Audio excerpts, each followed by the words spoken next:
അങ്ങനെ ജാനകി എല്ലാവരുടെയും തുണി വാഷ് ചെയ്യാൻ വേണ്ടിയിട്ട് എടുക്കാനായിട്ട് പോവാൻ കേട്ടോ. മുത്തശ്ശിന്റെ മുറിലൊക്കെ എടുത്ത് വാഷിംഗ് മെഷീനിൽ കൊണ്ടിടുന്നുണ്ട്.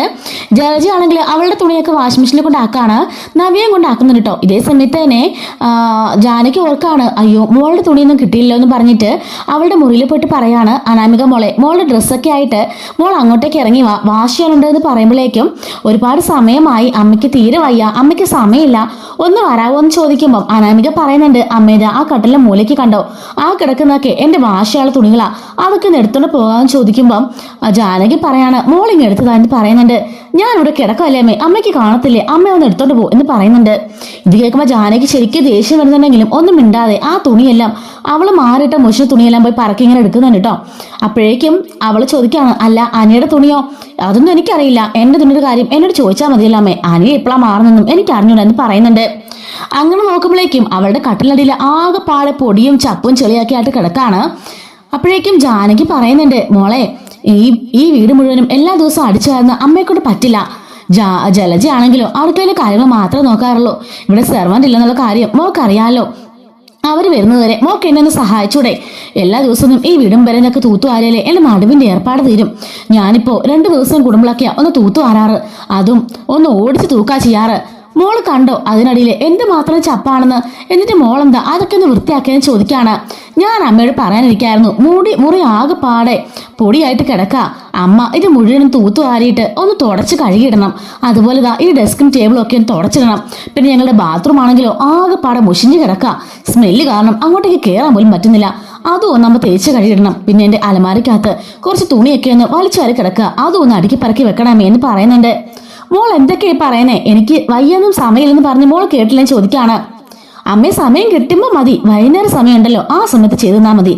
അപ്പോഴേക്കും ജാനകി പറയുന്നുണ്ട്, മോളോട് ചുമ്മാ കിടക്കല്ലേ ഫോണൊക്കെ കണ്ടുകൊണ്ട്, മോളുടെ മുറിയെങ്കിലും മോളൊന്ന് ക്ലീൻ ചെയ്തിട്ടുണ്ടെന്ന് ചോദിക്കുമ്പോൾ അമ്മയോട് ഞാൻ ഇന്നലെ പറഞ്ഞല്ലേ ജോലി ചെയ്യാൻ വേണ്ടിയിട്ടല്ല ഞാൻ ഇങ്ങോട്ടേക്ക് കയറി വന്നത്, അതൊക്കെ നയനയെ പോലുള്ള ഒരു ഗതിയില്ലാത്ത വേലക്കാരികൾക്കുള്ളതാ, അതുകൊണ്ട് അമ്മ എന്നോട് ആ കാര്യം ഒന്ന് പറയണ്ടെന്ന് പറയുന്നുണ്ട്. ജാനകി ദേഷ്യം വന്നിട്ടും അത് കടിച്ചമർത്തി പുറത്തേക്ക് ഇറങ്ങിപ്പോവാണ്. അനാമിക്ക് മനസ്സിലോർക്കാണ്, പിന്നെ ഇവിടുത്തെ ക്ലോസറ്റ് കഴുകാനും ഇവിടെ തുണിയെടുക്കാൻ വേണ്ടിയല്ലേ ഞാൻ ഇങ്ങോട്ടേക്ക് വന്നേ എന്നും പറഞ്ഞിട്ട് അവളിങ്ങനെ ഫോണിൽ തന്നെ ഞോണ്ടിക്കൊണ്ടിരിക്കുകയാണ്. ദേഷ്യപ്പെട്ട് തുള്ളിച്ചാടി ജാനകി താഴേക്ക് ഇറങ്ങി വരുമ്പം ജലജ ചോദിക്കാണ്, എന്താ ജാനകി, എന്ത് പറ്റി നിനക്ക്? നീ എന്താ ആകെപ്പാടെ ദേഷ്യപ്പെട്ട് വരുന്നത്?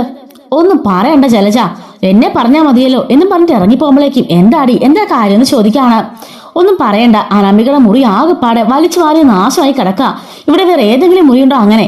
എന്നിട്ട് ഞാൻ ആ കുട്ടിയുടെ ഒതുക്കാൻ പറഞ്ഞപ്പോ ആ കുട്ടി പറയുക എന്നോടത് ചെയ്യാൻ, അവളുടെ ബാത്റൂം സഹിതം ഞാൻ വാഷ് ചെയ്ത് കൊടുക്കാൻ പറയാ. കൊള്ളാലോ നിന്റെ മരുമോള്, എന്തൊക്കെ പറഞ്ഞാലും നയനയുടെ വില ഇപ്പഴാ മനസ്സിലാവുന്നത്.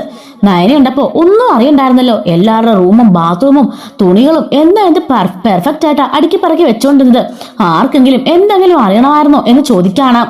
എല്ലാവർക്കും കൃത്യസമയം കൈയും കഴുകിപ്പോയി ഡെസ്കിൽ ഇരുന്നാൽ മതിയായിരുന്നല്ലോ, ഫുഡൊക്കെ കൃത്യമായി എത്തുമായിരുന്നു. അത് മാത്രമോ പുറത്തെ കാര്യങ്ങളും തുണിയുടെ കാര്യങ്ങളും എല്ലാ കാര്യങ്ങളും അവൾ നോക്കിക്കൊണ്ടിരുന്നതാ. എത്രയും പെട്ടെന്ന് അവളെ കൊണ്ടുവന്നാ മതിയായിരുന്നല്ലേ എന്ന് പറയുന്നുണ്ട്. ജാനകി പറയാണ്, അവളുടെ മുഖം കാണുന്ന പോലും ഇഷ്ടമില്ലെങ്കിലും ഈ ഒരു കാര്യം ഓർക്കുമ്പോളേ അവളെ കൂട്ടിക്കൊണ്ട് വരണം തന്നെ തോന്നുക, ഞാൻ മടുത്ത് പണിയത് എനിക്ക് വയ്യ എന്ന് പറയുന്നുണ്ട്. ജലജ ചോദിക്കാണ്, അല്ല നീ അജയോട് പറഞ്ഞില്ലേ സെർവന്റിന്റെ കാര്യം? ഞാൻ പറഞ്ഞിരുന്നു, നോക്കിയിട്ടങ്ങ് കിട്ടുന്നില്ലെന്ന്, ഇത്രയും വലിയ വീടായത് കൊണ്ട് തന്നെ ആരും വരില്ല, ഒരുപാട് പണിയുണ്ടല്ലോ, അത് പേടിച്ച് ആരും വരില്ലെന്നാ പറയുന്നേ. ജലജ പറയാണ്, കുറെ കൂടുതൽ ക്യാഷ് ഓഫർ ചെയ്താൽ ആരെങ്കിലും വരില്ലേ? ഇനി നമുക്ക് നമ്മളിരിക്കുന്ന ശ്രമിച്ചു നോക്കാം, എവിടെന്നെങ്കിലും ഒരാളെ കിട്ടുമോ നോക്കാം എന്നൊക്കെ അവള് പറയാണ്.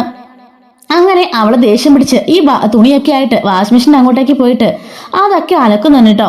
ഈ സമയത്ത് അങ്ങോട്ടേക്ക് വന്നിട്ട് മുത്തശ്ശി ചോദിക്കാണ്, അല്ല ജാനകി, ഈ ചെറിയ പണികളൊക്കെ നിന്റെ മരുമകളെ ഏൽപ്പിച്ചൂടെ?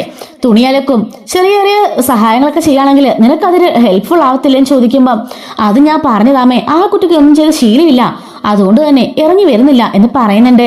മുത്തശ്ശി പറയാണ്, ഇറങ്ങി വരിയിപ്പിക്കണം, നീയും ദേവ്യാനിയൊക്കെ എത്ര കാശുള്ള എത്ര ഉയർന്ന കുടുംബത്തിൽ നിന്ന് വന്നതാ, എന്നിട്ട് നിങ്ങളെന്താ അഹങ്കരിച്ച് കയറി ഇരിക്കായിരുന്നോ? അല്ലല്ലോ, നിങ്ങളുടെ വീട്ടിലെ നിങ്ങളുടെ ജോലികൾ നിങ്ങൾ തന്നെയല്ലേ ചെയ്തത്. നിന്റെ തുണി വാഷ് ചെയ്യാന് വേറെ ആരെങ്കിലും വന്നോ? നിന്റെ മുറി ക്ലീൻ ചെയ്യാനും കക്കൂസ് കഴുകാനൊക്കെ വേറെ ആരെങ്കിലും വന്നിരുന്നോ? ഇല്ലല്ലോ. അതുപോലെ തന്നെ എല്ലാ ജോലികളും നിങ്ങൾ സ്വന്തമായിട്ട് ചെയ്തല്ലേ പഠിച്ചത്. എവിടെ പോയി നിന്നാലും ഒരു സ്ത്രീയും ആണെങ്കിലും പുരുഷനാണെങ്കിലും അതൊക്കെ ചെയ്യേണ്ട കടമ തന്നെ ഉള്ളതാ. അതുകൊണ്ട് ആ കുട്ടിയോട് വൃത്തിയാക്കി ഇടാൻ പറ. വെറുതെ അല്ല അനി ഇന്നലെ വന്നിട്ട് വേറെ മുറിയിൽ കിടക്കുന്നത് കണ്ടത് എന്ന് മുത്തശ്ശി പറയാണ്. ജാനകി ചോദിക്കുന്നുണ്ട്, വേറെ മുറിയിലോ? അതെ, അവൻ ഇന്നലെ മറ്റേ മുറിയിലാ കിടന്നത്. പിന്നെന്താ അനാമിക മോൾ ഉള്ളതെന്ന് പറഞ്ഞില്ലല്ലോ എന്ന് അവൾ ചോദിക്കുമ്പം മുത്തശ്ശി പറയുന്നുണ്ട് അത്രയും വൃത്തിയുടെ രീതിയിലൊന്നും അവൻ ജീവിച്ചിട്ടില്ലല്ലോ, അതുകൊണ്ടായിരിക്കും. ജാനകി ചോദിക്കുന്നുണ്ട് എങ്കിൽ പിന്നെ അവനതൊക്കെ ഒന്ന് ക്ലീൻ ചെയ്തിട്ടാണ് എന്താ കുഴപ്പം, അത് നിന്റെ മോനോട് നീ തന്നെ പോയി ചോദിക്കുക എന്ന് പറഞ്ഞിട്ട് മുത്തശ്ശി പോവാണ്.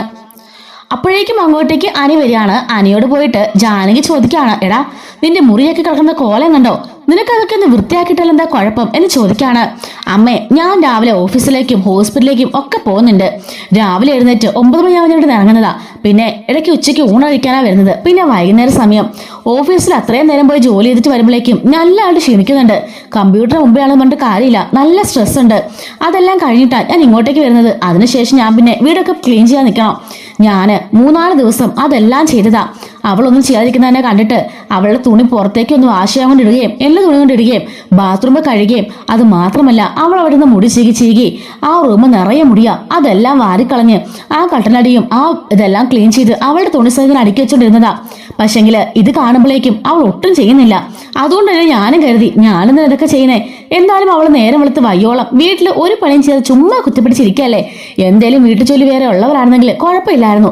ഇതൊന്നും ചെയ്യാതെ കുത്തിപ്പിടിച്ചിരുന്നിട്ട് ഞാൻ ചെയ്യണമെന്ന് പറഞ്ഞ് നടക്കുന്ന കാര്യമാണോ? അതുകൊണ്ട് തന്നെയാ ഞാനിപ്പോ റൂം മാറിയത്. ഇന്നലെയാ ഞാൻ ഇങ്ങോട്ടേക്ക് മാറിയത്, അതുകൊണ്ടൊരു സമാധാനം ഉണ്ടായിരുന്നു.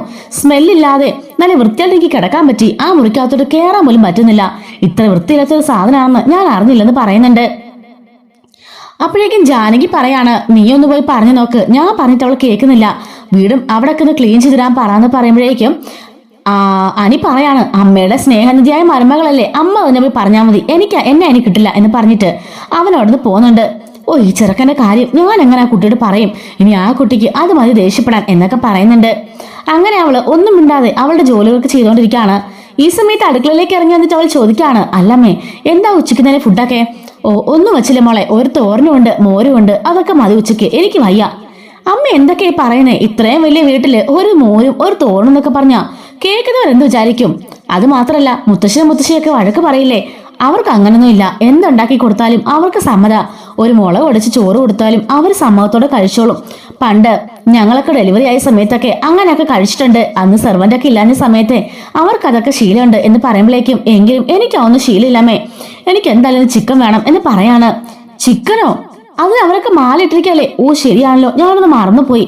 എങ്കിൽ നോൺ വെജ് വേണ്ട, എനിക്കിന്ന് അവിയൽ വേണം, പിന്നെ പരിപ്പ് കറി, അതുപോലെ തന്നെ സാമ്പാറും വെച്ചോ അമ്മേ അതുപോലെ സോയാബീൻ കൂട്ടാലോ, സോയാബീൻ ഒന്ന് ഫ്രൈ ചെയ്തെടുത്തോ എന്നൊക്കെ പറഞ്ഞ് നീണ്ട ലിസ്റ്റ് പറയുമ്പോൾ ജാനകി പറയാണ്, മോളെ ഇതൊക്കെ ഞാൻ ഉണ്ടാക്കിത്തരാം, പക്ഷെങ്കില് മോളുടെ മുറി സഹിതം വൃത്തിയാക്കണം, അതുപോലെ എന്നെ കിച്ചണിൽ സഹായിക്കാൻ ചെയ്യണം, എങ്കിൽ മാത്രമേ ഞാൻ ഉണ്ടാക്കിത്തരുള്ളൂ എന്ന് പറയാണ്. അതെന്താ അമ്മേ ഇപ്പൊ അങ്ങനെ പറയുന്നേ? അത് വേറൊന്നും കൊണ്ടല്ല മോളെ, ഞാൻ മടുത്തു, എന്റെ ശരീരത്തിന് ആകെപ്പാടെ വേദനയാ. ഈ ഒരു വീട്ടിലെ പണി മൊത്തം ചെയ്യാന്ന് പറഞ്ഞാ ചിലർ പണിയാണോ? മോളുടെ മുറി പോലും തൂക്കാന് മോൾക്ക് പറ്റുന്നില്ല. അപ്പൊ അമ്മയുടെ കാര്യം ആലോചിച്ച് നോക്കിയേ എന്ന് പറയുന്നുണ്ട് കേട്ടോ. അപ്പോഴേക്കും അനാമിക ദേഷ്യപ്പെട്ട് പറയാണ്, ഓ ഞാൻ ഇത്രയും ഫുഡ് ചോദിച്ചിട്ടുണ്ടായിരിക്കും അമ്മ ഇങ്ങനെയൊക്കെ പറഞ്ഞത്, എനിക്കെന്തായാലും അമ്മയുടെ ഫുഡൊന്നും വേണ്ട എന്ന് പറഞ്ഞിട്ട് ദേഷ്യപ്പെട്ട് അവൾ അവിടെ നിന്ന് ഇറങ്ങിപ്പോവാണ്. അപ്പോഴേക്കും ജാനകി പല്ല് ഓർമ്മിക്കൊണ്ട്, ഓ എന്ത് സാധനമായത്, എനിക്കിന്ന് വന്ന് ഭവിച്ചല്ലോ ഇതൊക്കെ, നല്ല മരുമോളാന്നോർത്ത് ഞാൻ തലയെ കയറ്റി വെച്ചിരിക്കായിരുന്നു, ഇപ്പോഴല്ലേ ഇതിലൊക്കെ സ്വഭാവം മനസ്സിലാവുന്നേ എന്നൊക്കെ പറഞ്ഞ് അവൾ അവിടെ പല്ലിറമ്മിക്കൊണ്ട് നിൽക്കുന്നുണ്ട്.